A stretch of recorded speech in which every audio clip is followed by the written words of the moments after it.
Test 8. You will hear a number of different recordings, and you will have to answer questions on what you hear. There will be time for you to read the instructions and questions, and you will have a chance to check your work. All the recordings will be played once only. The test is in 4 sections. At the end of the test, you will be given 10 minutes to transfer your answers to an answer sheet. Now turn to Section 1.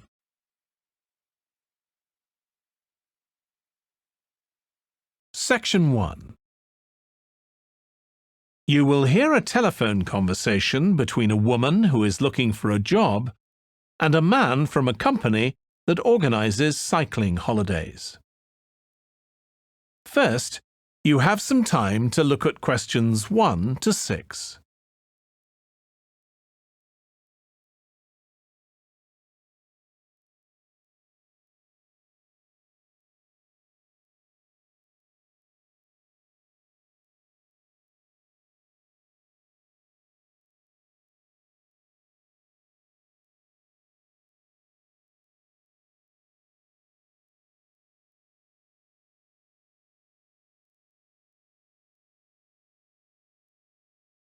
You will see that there is an example that has been done for you.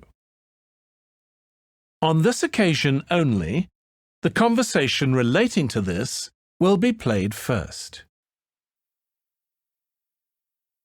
Hello, Pembroke Cycling Holidays. Bob speaking. Oh, hello. I've seen your advert for people to lead cycle trips. Are you the right person to speak to? Yes, I am. Could I have your name, please? It's Margaret Smith. The woman's surname is Smith. So Smith has been written in the space. Now we shall begin.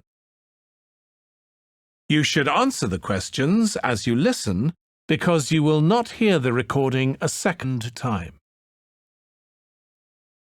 Listen carefully and answer questions 1 to 6. Hello, Pembroke Cycling Holidays. Bob speaking. Oh, hello. I've seen your advert for people to lead cycle trips. Are you the right person to speak to? Yes, I am. Could I have your name, please? It's Margaret Smith. Are you looking for a permanent job, Margaret? No, temporary. I've got a permanent job starting in a few months' time, and I want to do something else until then. What work do you do? This will probably sound crazy. I used to be a lawyer, and then I made a complete career change, and I'm going to be a doctor. I've just finished my training. Right. And have you had any experience of leading cycle trips? Yes, I've led several bike tours in Africa. The trip to India that I had arranged to lead next month has now been cancelled. So when I saw you were advertising for tour leaders, I decided to apply. OK. Now, we normally have 2 or 3 leaders on a trip, depending on the size of the group. Some tours are for very experienced cyclists, but we've got a tour coming up soon in Spain, which is proving so popular we need an additional leader. It's a cycling holiday for families. Would that suit you? It certainly would. I enjoy working with children, and I probably need some more experience before I go on a really challenging trip. That tour includes several teenagers. Have you worked with that age group before? Yes, I'm a volunteer worker in a youth club where I help people to improve their cycling skills. Before that, I helped out in a cycling club where I taught beginners. Well, that's great. Now, the trip I mentioned is just for a fortnight, but there might be the possibility of leading other tours after that. Would that fit in with your plans? That'd be fine. I'll be free for 5 months. My job is due to start on October the 2nd, and I'm available from May the 1st until late September. Good. Now, is there anything I need to know about the food you eat? We usually have 1 or 2 people in the group who don't eat meat or have some sort of food allergy, so we're always very careful about that. Yes, I'm allergic to cheese. Would that be a problem? No. As long as we have enough notice, we can deal with that. That's great. Before you hear the rest of the conversation, you have some time to look at questions 7 to 10.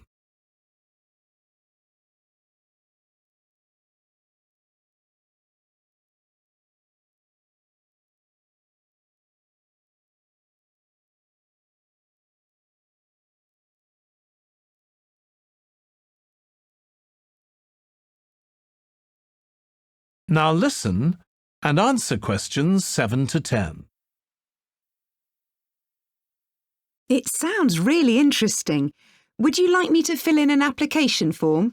Yes, please. Where should I post it to? Could you send it to 27 Arbuthnot Place, Arbuthnot Place, Dumfries, And what's the postcode, please? DG7 4PH. Was that P Papa or B Bravo? P Papa. Got that. If you could return the application form by Friday this week, we can interview you on Tuesday next week. Say 2:30?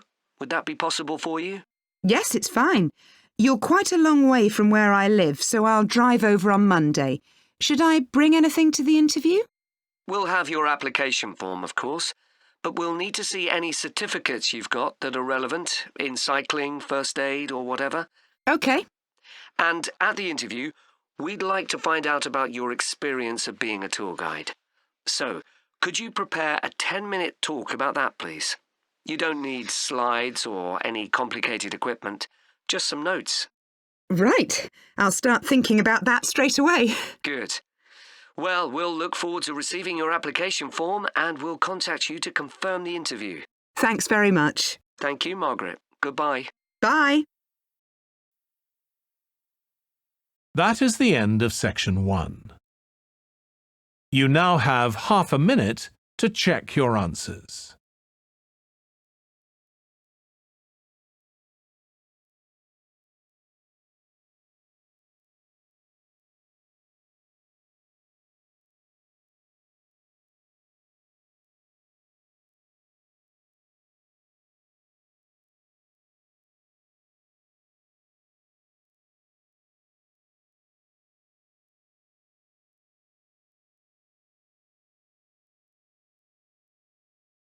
Now turn to section 2.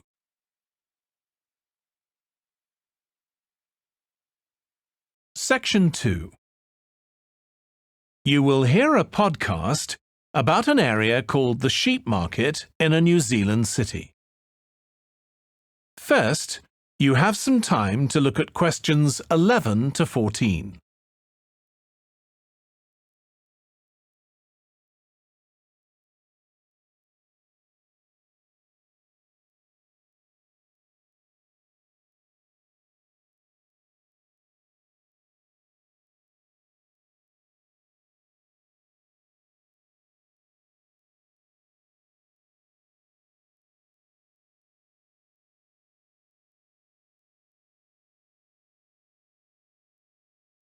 Now listen carefully and answer questions 11 to 14.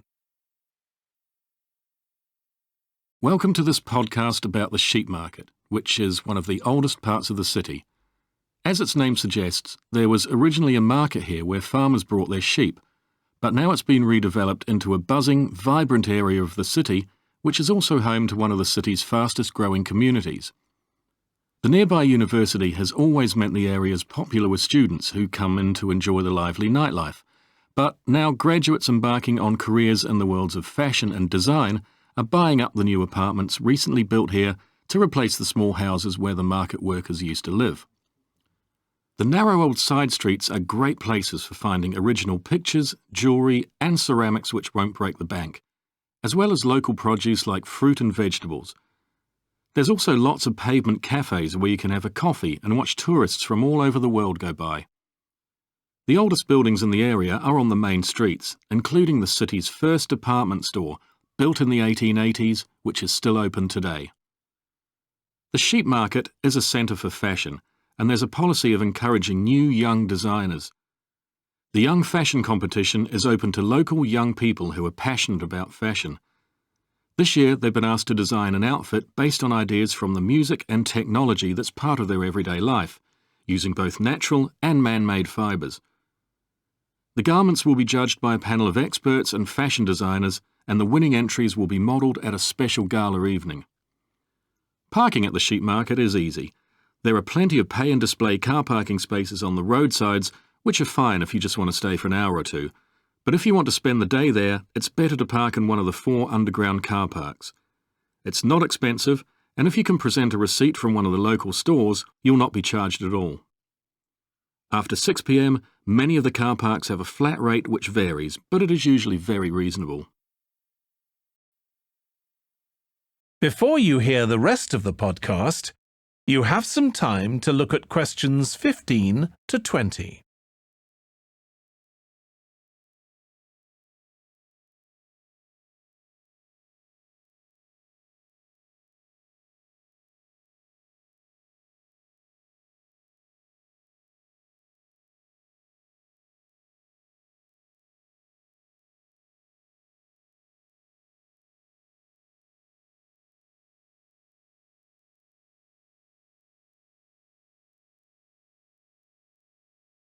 Now listen and answer questions 15 to 20.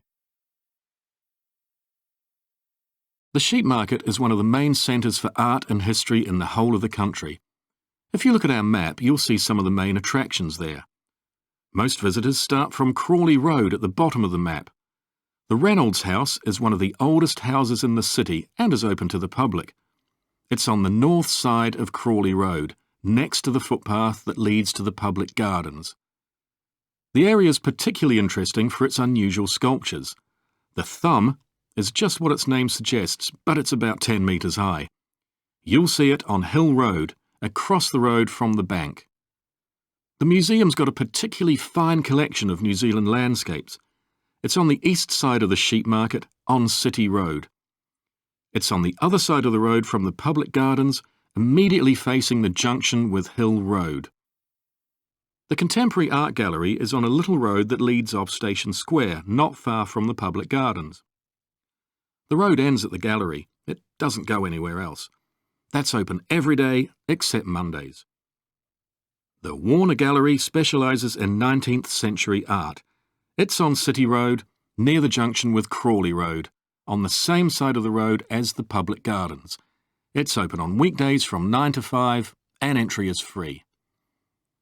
Finally, if you're interested in purchasing high-quality artwork, the place to go is Nucleus. You need to go from Crawley Road up through Station Square and east along Hill Road until you get to a small winding road turning off. Go up there and it's on your right. If you get to City Road, you've gone too far.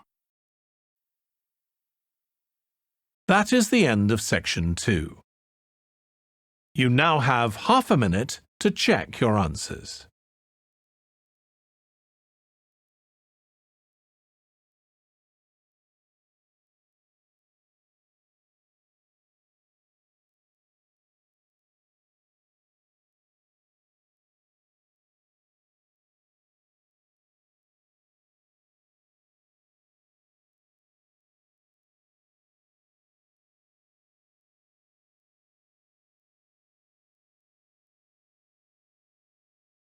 Now turn to section 3.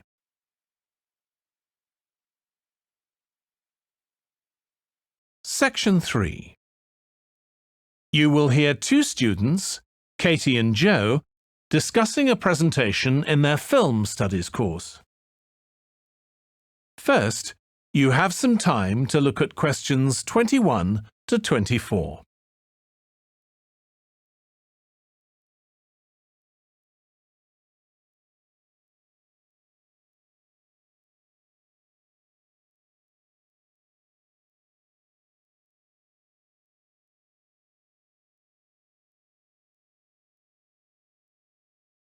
Now listen carefully and answer questions 21 to 24. Joe, You know I'm giving a presentation in our film studies class next week? Yes. Well, could we discuss it? I could do with getting someone else's opinion. Of course, Katie. What are you going to talk about? It's about film adaptations of Shakespeare's plays. I've got very interested in all the different approaches that film directors take. Uh-huh. So I thought I'd start with Giannetti, who's a professor of film and literature, and in one of his books he came up with a straightforward classification of film adaptations based on how faithful they are to the original plays and novels. Right.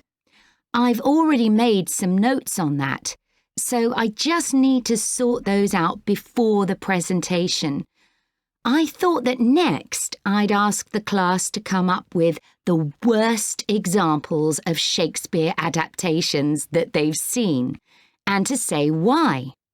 That should be more fun than having their favourite versions. Yes, I can certainly think of a couple. Right. Next, I want to talk about Rachel Malco. I came across something on the internet about her work on film adaptations, and I was thinking of showing some film clips to illustrate her ideas. Will you have enough time, though, both to prepare and during the presentation?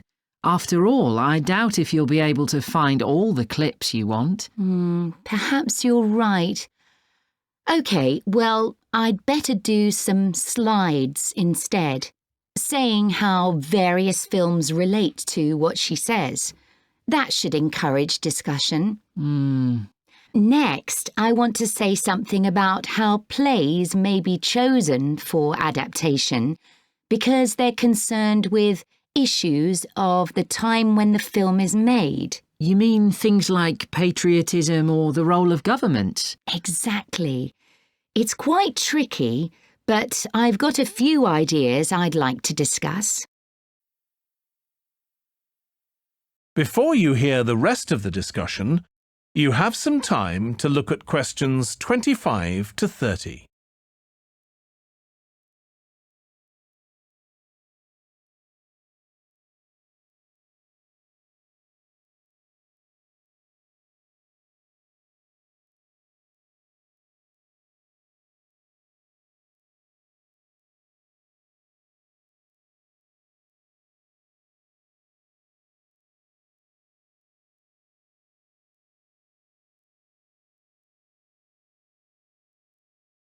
Now listen and answer questions 25 to 30.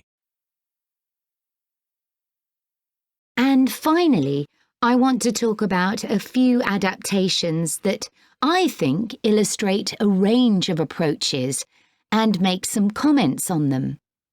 Do you know the Japanese film Ran? I haven't seen it.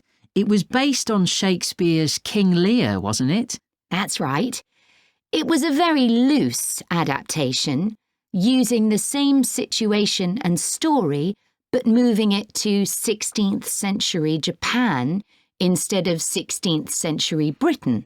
So, for example, the king's daughters become sons, because in Japanese culture at that time, women couldn't succeed to the throne. OK. I hope you're going to talk about the 1993 film of Much Ado About Nothing.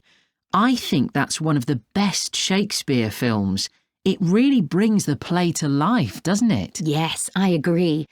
And I think filming it in Italy, where the play is set, makes you see what life was like at the time of the play. Absolutely. Right. What's next? Next, I thought Romeo and Juliet, the 1996 film, which moves the action into the present day. Yes, it worked really well, I thought, changing the two feuding families in the original to two competing business empires, even though they're speaking in the English of the original play.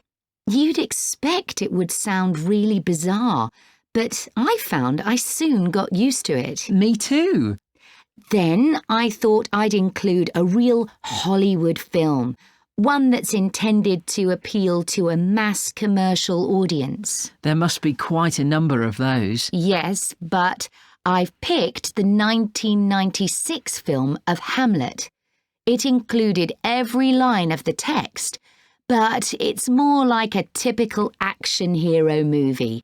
There are loads of special effects, but no unifying interpretation of the play. All show and no substance. Exactly. Then there's Prospero's books, based on The Tempest. That was really innovative from a stylistic point of view. Didn't it include dance and singing and animation as well as live actors? Yes, it did. I also want to mention Looking for Richard. Did you ever see it? No, but I've read about it. It was a blend of a documentary with a few scenes from Richard III, wasn't it? That's right. It's more a way of looking into how people nowadays connect with the playwright. The play is really just the starting point. And that'll be where I finish. Well, it sounds as though it'll be very interesting. That is the end of section 3. You now have half a minute to check your answers.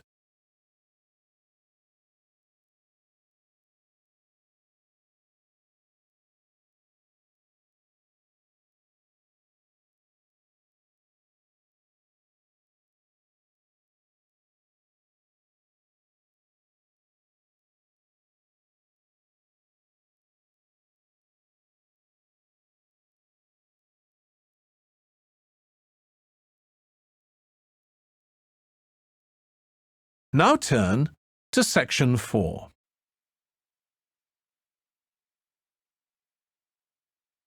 Section 4.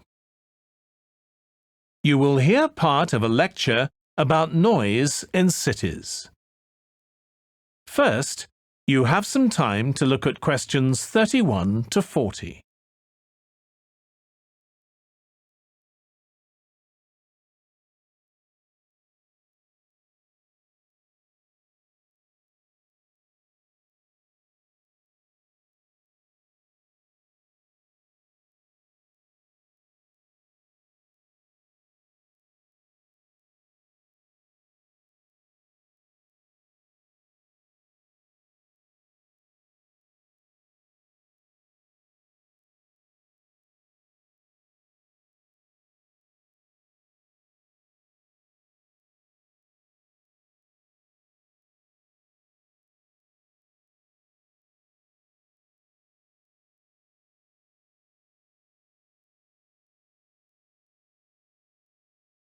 Now listen carefully and answer questions 31 to 40. This lecture will be about the science of acoustics, the study of sound, in relation to urban environments such as cities. As an acoustic engineer myself, I think this is an area where we're likely to see great changes. In the past, researching urban soundscapes was simple. We measured levels of sound in decibels, so I used to take my sound meter and I measured the noise somewhere, and then I might ask a sample of people to say at what level the sound became annoying. With data like this, acoustic engineers have been able to build up what we call noise maps, maps of the sound environment. But actually, these aren't a lot of use. What they do show is that the highest noise levels are generally on roads. Well, that's not really very surprising. But there's quite a lot going on that these maps don't show, because they can't capture the complex way that sound varies over time. So they ignore important issues such as the noise someone might hear from the open windows or gardens of their neighbours. And this sort of noise can be quite significant in summer. We don't have any databases on this sort of information. As well as that, these records of sound levels take no account of the fact that people vary in their perceptions of noise. So someone like me with years of working in acoustics might be very different from you in that regard. But anyway, Even though these noise maps are fairly crude, they've been useful in providing information and raising awareness that noise matters. We need to deal with it, and so it's a political matter. And that's important. We need rules and regulations because noise can cause all sorts of problems. Those of you who are city dwellers know that things go on 24 hours a day, so city dwellers often suffer from interrupted sleep. It's also known that noise can lead to a rise in levels of stress due to physical changes in the body affecting the composition of the blood. And there are other problems as well. For instance, if school children don't have a quiet place to study, their work will suffer. Now, one problem with decibel measurement is that it doesn't differentiate between different types of noise. Some types of sounds that most people would probably think of as nice and relaxing might well score quite highly in decibel levels. Think of the sound made by a fountain in a town square, for example. That's not necessarily something that we'd want to control or reduce. So maybe researchers should consider these sorts of sounds in urban design. This is going to be tricky, because just measuring decibel levels isn't going to help us here. Instead, many researchers are using social science techniques, studying people's emotional response to sound by using questionnaires and so on.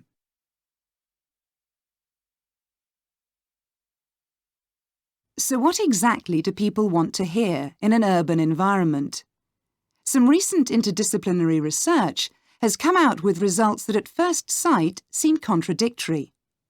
A city needs to have a sense of activity, so it needs to be lively, with sounds like the clack of high heels on a pavement or the hiss of a coffee machine. But these mustn't be too intrusive, because at the same time we need to be able to relax. One of the major problems in achieving this will be getting architects and town planners to use the research. Apart from studying the basics of acoustics, these people receive very little training in this area. But in fact, they should be regarding sound as an opportunity to add to the experience of urban living, whereas at present they tend to see it as something to be avoided or reduced as far as possible, or something that's just a job for engineers, like the street drainage system. What's needed is for noise in cities to be regarded as an aesthetic quality, as something that has the qualities of an art form. If we acknowledge this, then we urgently need to know what governs it and how designers can work with it. We need to develop a complex understanding of many factors. What is the relationship between sound and culture? What can we learn from disciplines such as psychology about the way that sound interacts with human development and social relationships, and the way that sound affects our thoughts and feelings? Can we learn anything from physics about the nature of sound itself? Today's powerful technologies can also help us. To show us their ideas and help us to imagine the effect their buildings will have, architects and town planners already use virtual reality, but these programs are silent. In the future, such programs could use realistic sounds, meaning that soundscapes could be explored before being built. So hopefully, using the best technology we can lay our hands on, the city of the future will be a pleasure to the ears as well as the eyes. That is the end of section 4. You now have half a minute to check your answers.